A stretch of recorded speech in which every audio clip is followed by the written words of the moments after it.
We're back. We're back.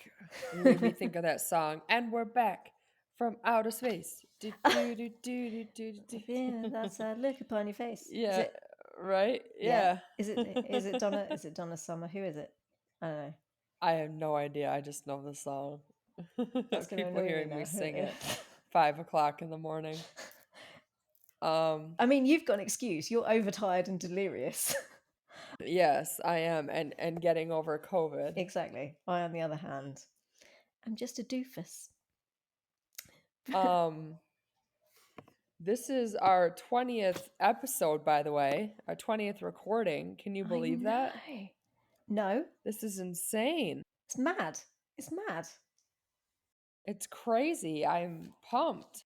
Me too. And people not only have stuck with us, but the audience is growing, which is absolutely fantastic. It means that we're still not talking to ourselves. We're honestly still talking to Yeah. other people. And I found this because you know that I'm not technically all that great, but I found a little drop down somewhere on where we host our podcast, and it tells you where in the world people are listening from. And Okay. we've got listeners in Taiwan. We've got listeners in Wow. I know, the United Arab Emirates. We've got listeners. Wow. Ukraine. We've got listeners. I mean, it's absolute madness that we've got people tuning in from all over the show. That's Just over a amazing. third of our listeners are in the US, and just under a quarter of our listeners are in the UK.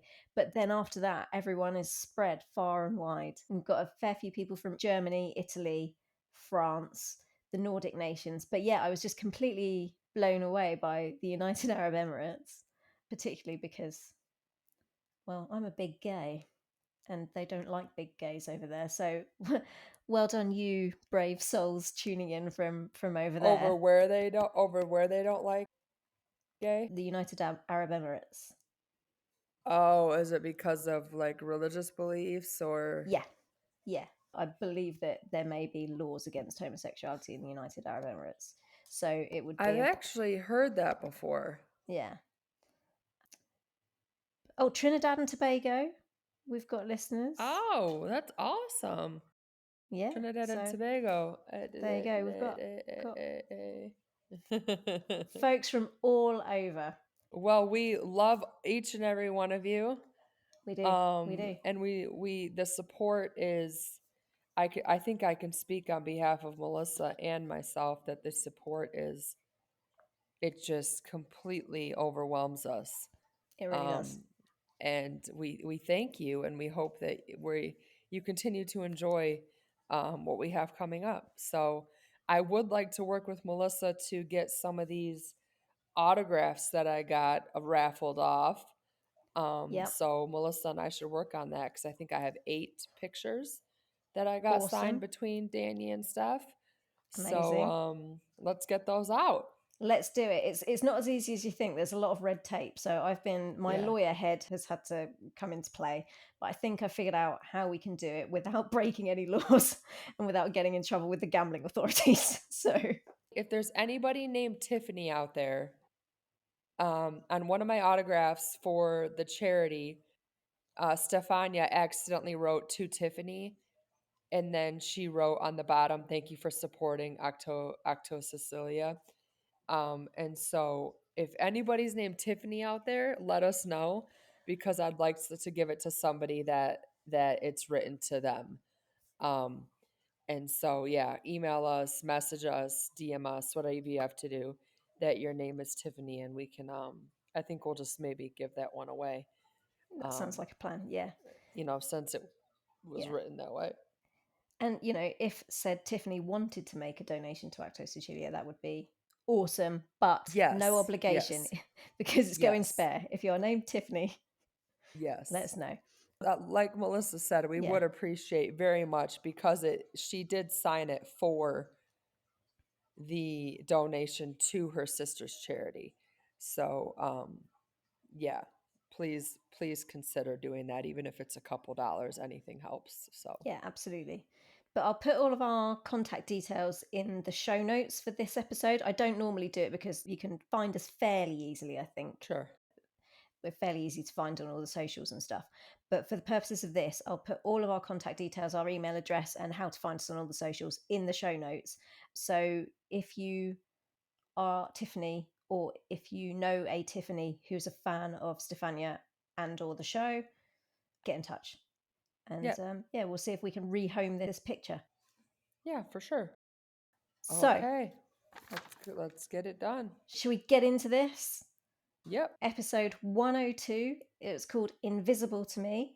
It aired back on the 25th of April 2018, or April 25th, 2018, if you do it back to front.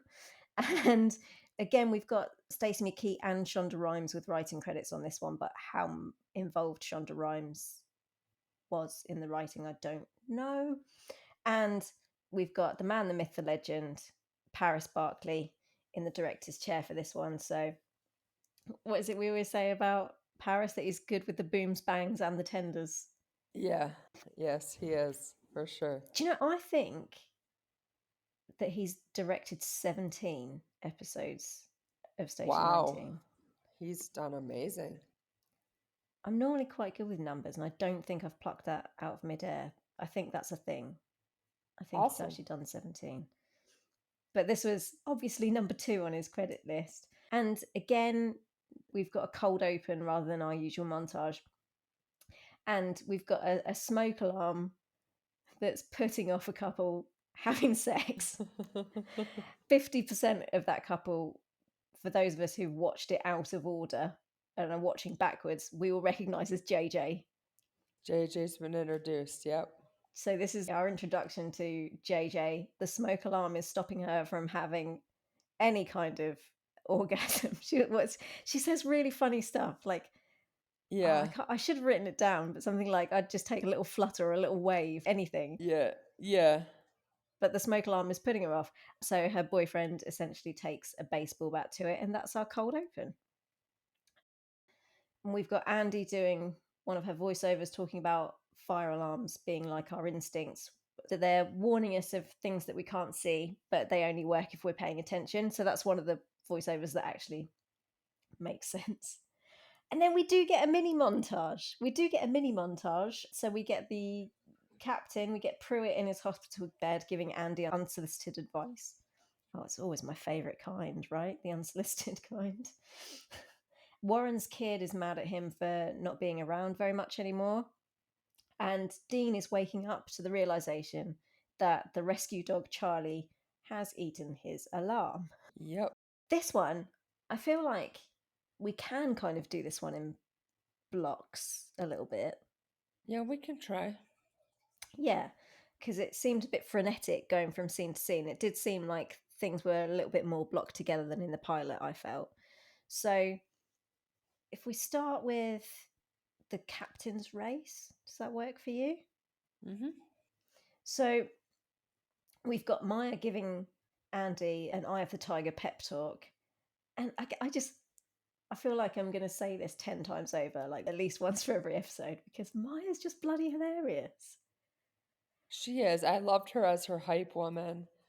I wrote that down in my notes. I loved her as her hype woman and Yeah. her go-to. I love Maya in season 1, 100%. And this little pep talk was just so funny. And she was saying, look, Jack's no longer your ex-boyfriend. He's your nameless, faceless competition.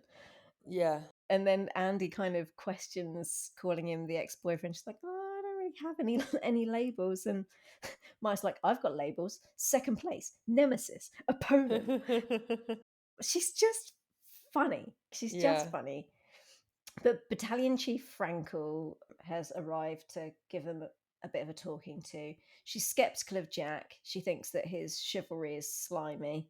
Have to agree. Pulling out the chair was a little bit much. And in a manner that is neither artful nor delicate, she suggests that Andy only got promoted because Dad's the captain. Which isn't true because he didn't want to promote her forever. So Exactly. I didn't appreciate that. No, I didn't either. So, I mean, she doesn't seem to be overly happy with either of them for one reason or another, but she says that they will alternate shifts until one of them is ultimately made captain. And Andy is up first. So they go down to the barn and she tries to get everyone's attention. Maya's there kind of quietly encouraging, but Jack then completely undermines her by stepping Yep. in. Yep. But she kind of skips past that quite quickly and she wants everyone to run a breathing drill. And Vic's unhappy that she's not allowed to pair with Travis and that her new pairing is with Warren. And she tells him that he better not bring her time down with the battalion chief watching on. So I'm imagining that you didn't appreciate that. No, I didn't at all. Not at all. I did not like that battalion chief. No, and I think they positioned Vic too much as the mean girl, I think. They did. I thought Vic has been very mean the last two episodes, and I don't. It's not the Vic that we know now. I don't really care for Vic in the earlier episodes. But maybe with what's to come, maybe they Yeah, did that so that they could give her this moment later on. yeah, Maybe that's why. But anyway, she's a little bit off with Warren. And basically what Andy wants them to do is like a functional exercise assault course, specifically for firefighters. And the goal is to conserve as much air as they possibly can. And it turns out that Warren's crap at breathing. yeah, Who knew that you could be bad at breathing? But anyway, he is. And he's already run out of air partway through the course, whereas Vic's managed to conserve a butt ton of air. And when he asks for her secret, she very helpfully just says, "It's because I'm awesome." Um, so, which I mean, you are, Vic, but I think he was looking for something a bit more practical. yeah, Then Andy stamps her authority by being a bit of a hard ass with Dean when he turns up late and makes sure that she does it in front of Frankel. And she puts him on desk duty as his penance for being late, just as they get their call. We can deal with the call in detail under a separate block because it doesn't necessarily deal with the captain's race specifically, if you're happy with that. mm-hmm. So when they come back from the call, again, we get Mean Vic, which I would say now is uncharacteristically Mean Vic, because she has a Yeah, dig at Andy in the locker room about sending the aid car away. yep. I just thought that was a bit of a dick move. I did too. I didn't care for that at all. No, and then passively aggressively accuses her of having first aid jitters. Yeah, and then kind of taps her on the back. I didn't care for that at all. I did not like No. that about. I did not like that Vic at all. And then we see a little bit of the competition for the captain's race heating up when Jack comes into the captain's office to check on Andy and asks how it feels to be sitting in her dad's chair. And she says that she can feel him looming over her, Yeah, which I think is kind of to be expected. yeah, I agree. It's There was a little bit of banter between them, but I think that was they seem quite evenly matched at this point in terms of their mm-hmm, attitude and their aptitude, I think. mm-hmm. I agree. Did you have anything that you wanted to say about their captain's race so far? Not yet. There's some things I want to say later on about some of their interactions, but not this one. Okay. All right. So the first incident, so when Dean tips up late and they all go out to the call, it's to a school. And due to Andy's promotion, temporary as it might be, Maya gets to drive the truck and she's being a total nerd, like completely geeking out driving this truck. Hilarious again. She's blowing the horn. And Warren, some might say rightfully, is a bit upset at how excited Maya and Andy are about going to this call, Yeah, considering that it's at a school right, and particularly because it's at his kids' school. right. So when they arrive, the head teacher's like an administrative energizer bunny. She was quite amusing, but right off the bat, she mistakes Jack for the captain, and she says it's because he's tall. Um, that tracks. Andy manages to assert herself and take point, but then Ryan turns up and gets Andy a bit verklempt. She doesn't manage to concentrate very well when Ryan's there. Again, we get some comedy gold from Danielle Savory because of her facial expressions, for which Andy tells her to shut up, despite the fact that she's silent. because she said that Maya said it with her eyes, which, I mean, she did. It was gold. Um, Warren and Vic enter the school and see that it's a false alarm. A kid's pulled an alarm, but they also find Warren's kid in the corridor, and it turns out that he pulled the alarm in order to help his friend who was having a baby in the loos. Spoiler alert, it's the head teacher's kid. So Warren and Vic follow Tuck into the bathroom and help this poor girl who's in labour on the floor. And then Warren gets huffy and defensive again when Vic tries to take the lead on the delivery, because he says that Yep. he's done plenty of them himself. And I know it's an entirely different situation, but it reminded me of his first interaction with Karina on Grey's Anatomy, because she tried to give him advice on a labouring mother when he was doing his OB rotation, and he didn't appreciate that either.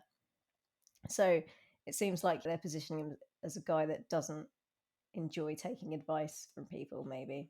I don't know. No, I agree.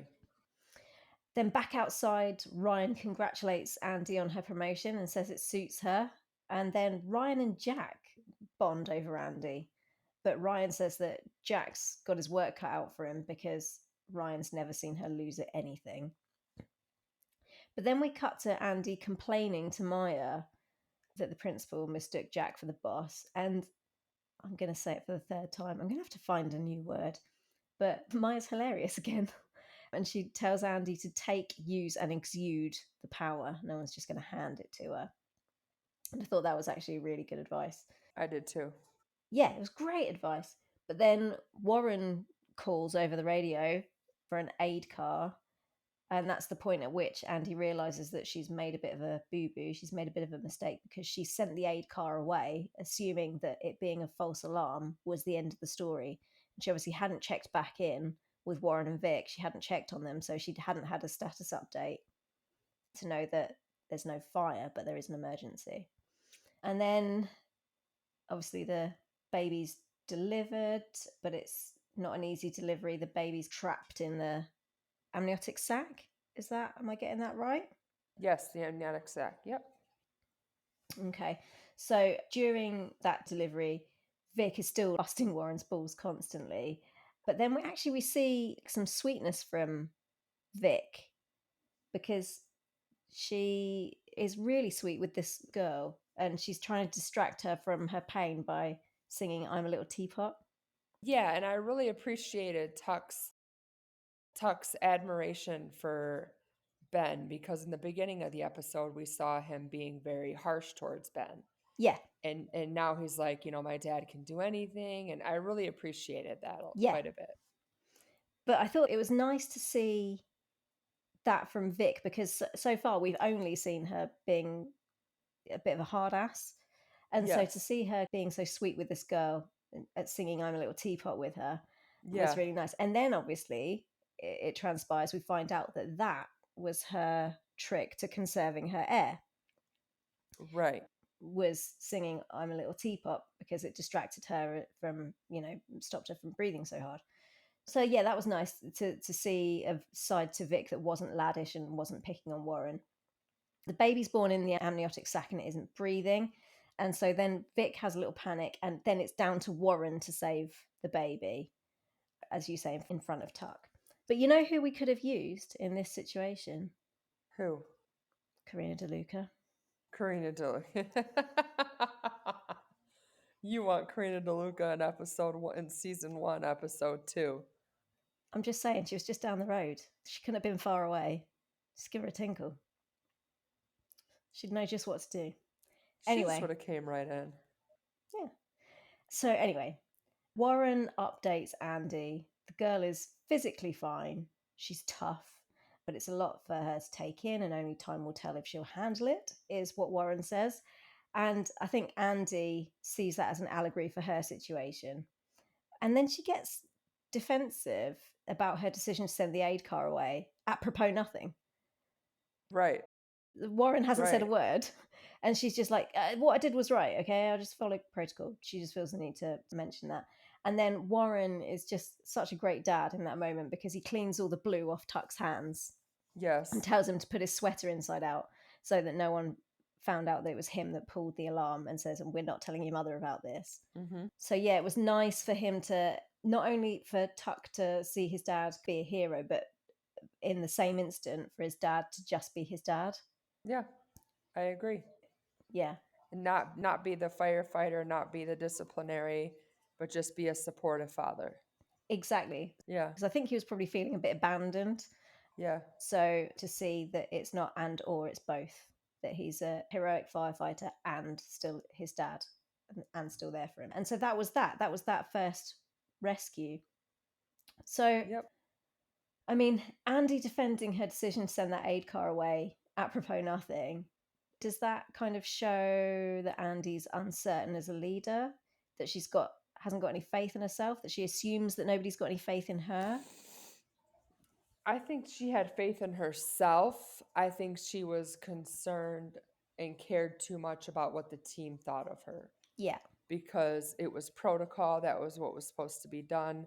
But this might be the beginning of her not necessarily always following protocol, because the Andy we know now does not always follow protocol. She does No. what she feels is best. So this might be the opening up to that, to okay, protocol might not always be what's best for the situation. Excuse me, situation. Good point. And then the difference in her interactions with Jack and Ryan. With Jack, it's all just like very jovial and jokey and competitive when they're at the scene. But she gets really tongue tied and is more emotional around Ryan. Oh yeah, she's definitely still flirty with him. Definitely still in love with him for sure. Maybe not in love as so strong, but definitely still has very strong romantic feelings for him, I think. Yeah. Yeah. But if I hadn't seen episode 1 and I was jumping in at Uh-huh. 2, I would have assumed Yeah. that that was the guy that she had a crush on, and that was the guy Right. that she wanted to be Not with, Jack. not Yeah. Jack. I agree 100%. And I think Jack Yeah. senses that too. Yeah. But the way that Jack interacts with Andy confuses me completely as well, as to what their relationship is supposed to be, because they haven't spoken since she screamed at him at the hospital and basically accused him of being the reason her dad was there. Right. Which ended up being a good thing because they found out he had cancer. Yeah, but they haven't discussed the whole situation with her having found the ring. He said to Right. Maya that he loves Andy, Yep. yet he's made no attempt to discuss anything with her. Right. And he's just going on this kind of pseudo flirty, I don't think he knows what love is, honestly. possibly. I Yeah. think he or maybe he knows what love is, but like I've met people who they know what love is, but they don't know how to love. Yeah. And so the other person often doesn't feel loved because the person doesn't know how to love them. Yeah. Again, it feels muddled to me, because you've got a person saying, "I love her, I want to marry her," in the episode before, and her not giving him an answer, and then obviously them having like a big old row because she blames him for her father's, what happened to him in the fire. And Right. then you jump to the next episode and it's all just joking and flirting. Right. And it seems like he's just drawn a line under that and moved on, because he hasn't said to her, "Hey, are we okay now with what happened about your dad? I'm really sorry. Is everything okay? Am I Right. forgiven now that you know that he just collapsed because of the cancer, that it wasn't me ditching him that caused that it was something else? Are we good, or do you still blame me for a portion of this? Let's talk it out." And also, he hasn't said, "So anyway, can we talk about this whole proposal thing?" Yeah, they haven't talked about the ring at all. No, it's just literally like, "Oh, let's just have this flanter, this flirty banter, and let's just." Yep. So it just confuses me further, to be perfectly honest. I agree. But look, they can't do everything brilliantly. So then the next block, I've just labelled as Dean, JJ, and Travis. Is that when they come in with the thing? Yeah, so Dean is on desk duty, and then JJ Yep. turns up with her smashed up fire alarm. And I mean, there's nothing substantive there, except that it sets us up with the dynamic of Dean and JJ, and sparks fly. They have such good chemistry, and there's lots of fun banter with him pretending to guess what's in the bag as like a magic trick, and him telling her his shirt size. And I just thought it was a really great scene. Yeah, I didn't write much about that one, so No, but she's obviously sort of settled in for the day, because when Travis comes back with the aid car that Andy's sent away, he walks in and finds JJ with her shoes off, her feet up. yeah, make herself at home. Yeah, she's bedded in, she's made herself at home. And he kind of gives Dean the impression that he sees what's going on here. Interestingly, we learn that Dean has trained with the bomb squad, which obviously comes in handy, as we know, much, much, much later down the line, a couple of seasons down the Yeah. line.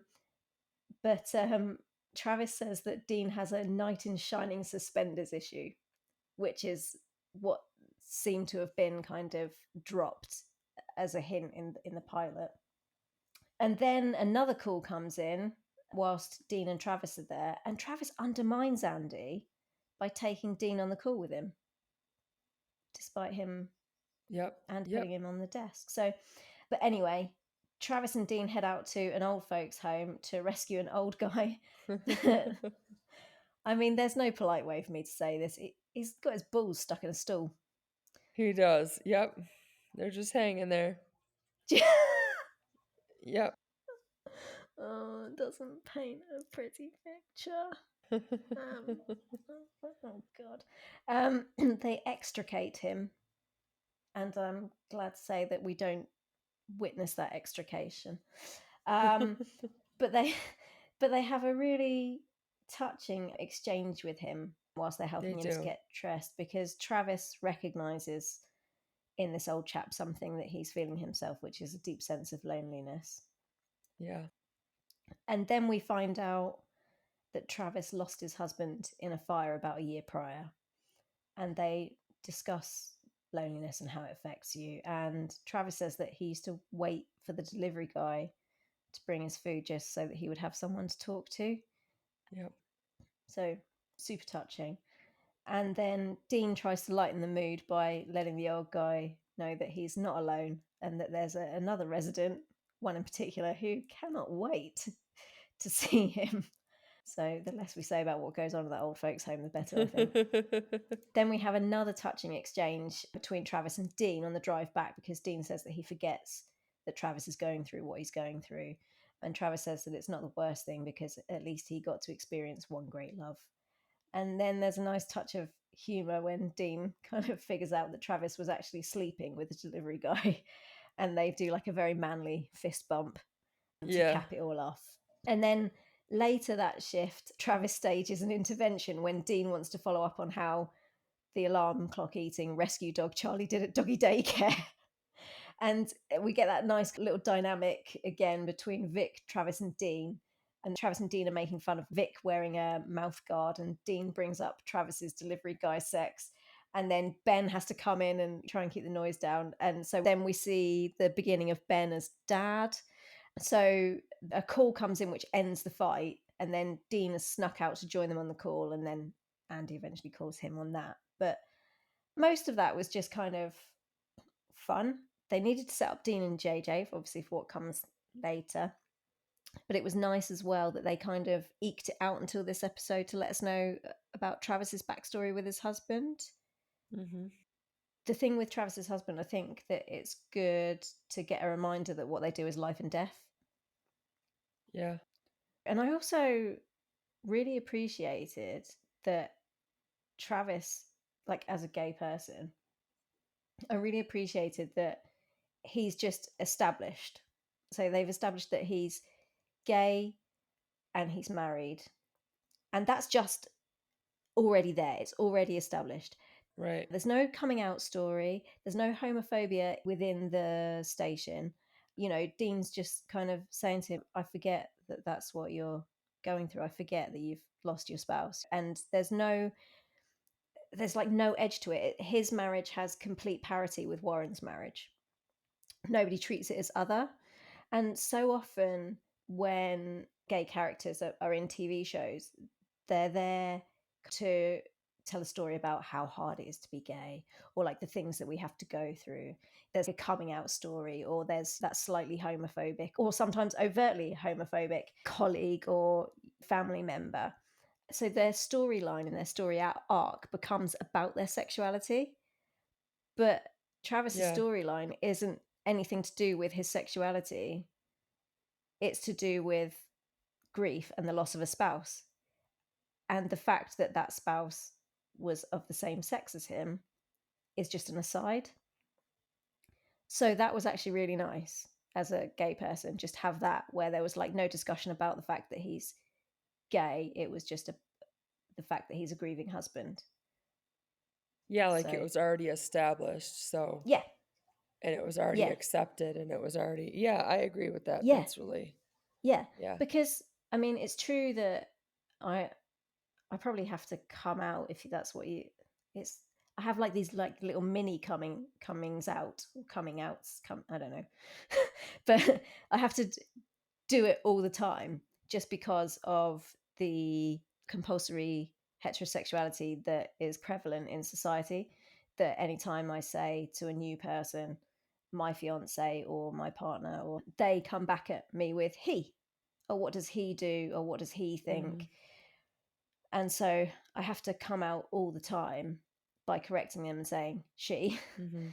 But obviously, in my everyday life with my family, friends, colleagues, my sexuality isn't like Travis. My sexuality isn't a hot topic issue because everyone's aware of it, everyone knows it, and nobody treats me any differently. And so it's quite jarring sometimes for gay people to constantly. And I mean, I'm fine. My coming out was easy peasy, as easy as it could have been. Everyone just kind of shrugged and went, and no, no one Mhm. cared.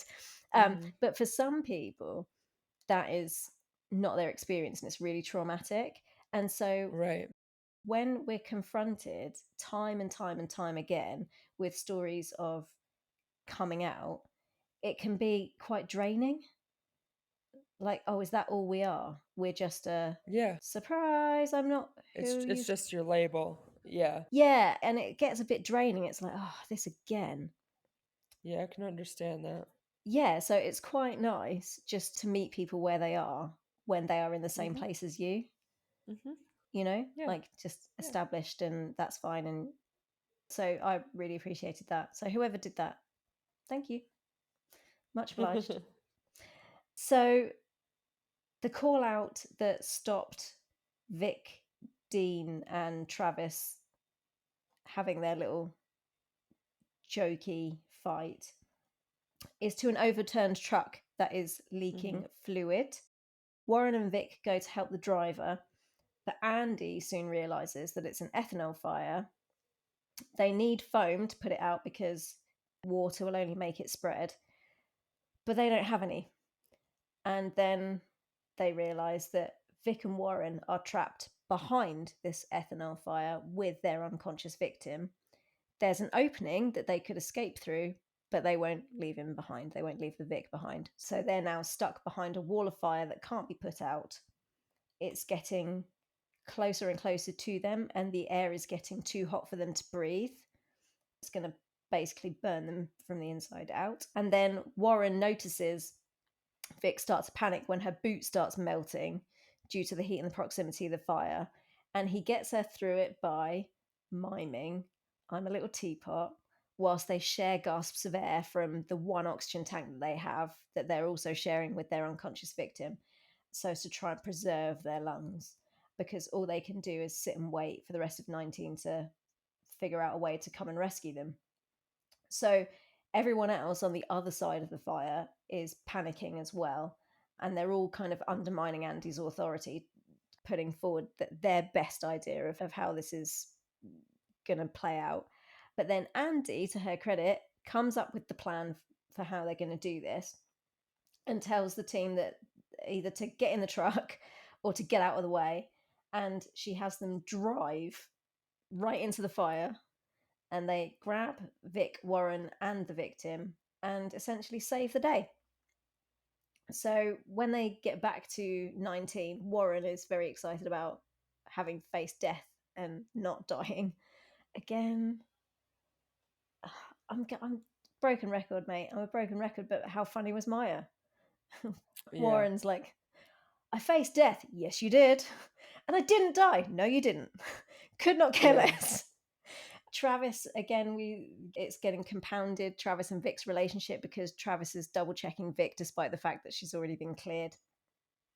And then we have Ryan turning up with Pruitt, who he's collected from the hospital whilst Andy was out on the call. And there's palpable tension between Jack and Ryan, that Ryan's kind of done this good deed. Pruitt, it seemed slightly reluctant at first, but Pruitt says that he's proud of his team and that he's proud of Andy. And again, Jack is noticeably put out that Andy's getting praise. And then Maya jumps in to excitedly tell the captain all about it. But Vic is struggling and leaves the barn. And Warren again notices that and goes to her. And she confides in him that that's the closest that she's ever been to death. But their conversation gets interrupted when little Tuck turns up. And then a call comes in, which Warren turns down so that he can spend time with Tuck. But Tuck tells him that he has to go. So that was that rescue. And I have to say, it made me uncharacteristically emotional when Vic and Warren were doing the teapot thing. And I actually welled up and I'm like, why am I welling up at this? But I think that it was Yeah. just the intense eye contact between them. Yeah. And I think that Yeah. was the first glimpse of Barrett Doss's acting quality that we got as well, because there was a hell of a lot going on her face.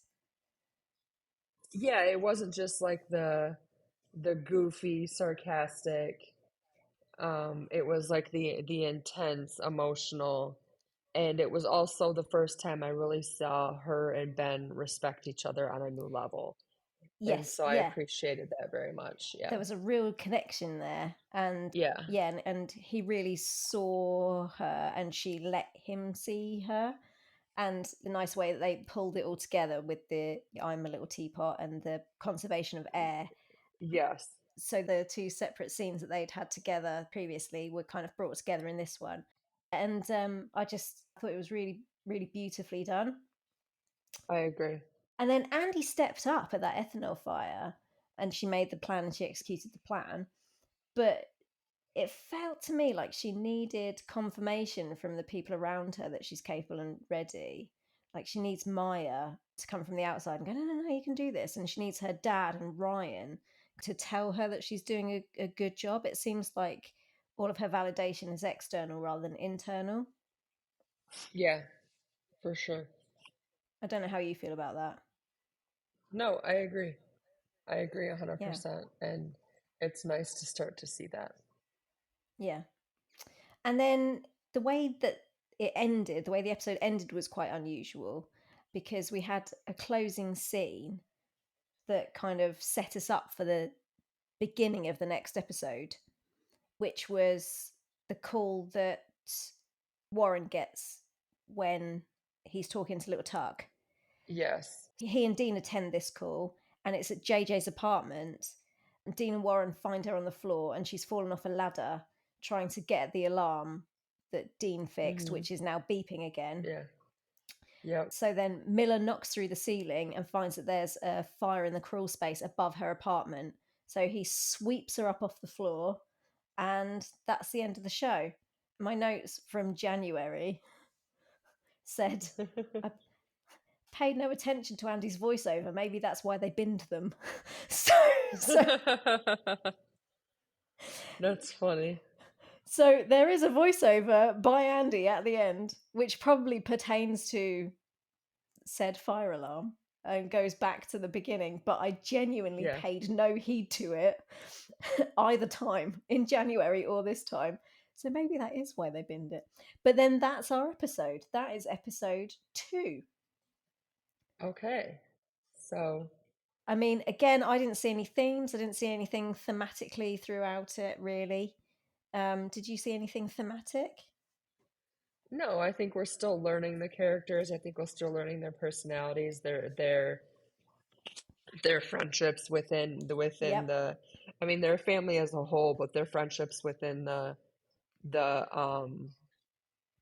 within the the group, like their crew. little kind of Yeah, cliques. Yeah, yeah, yeah, and how their personalities work with each other. And so I think we're still learning. yeah, Obviously we know now, but trying to look at it with new eyes. yes, I think yeah, this was a great episode. I was super impressed with Andy as captain. I think she did a great job. Um, I'm not saying she's ready to be captain all the time, but I think she did a great job on this call, and super proud of her. So excited to watch season one, episode 3, to go over that one. yeah. I think my only concern with Andy is all this need for external validation. I don't think, Yes, that's why I don't think she's ready.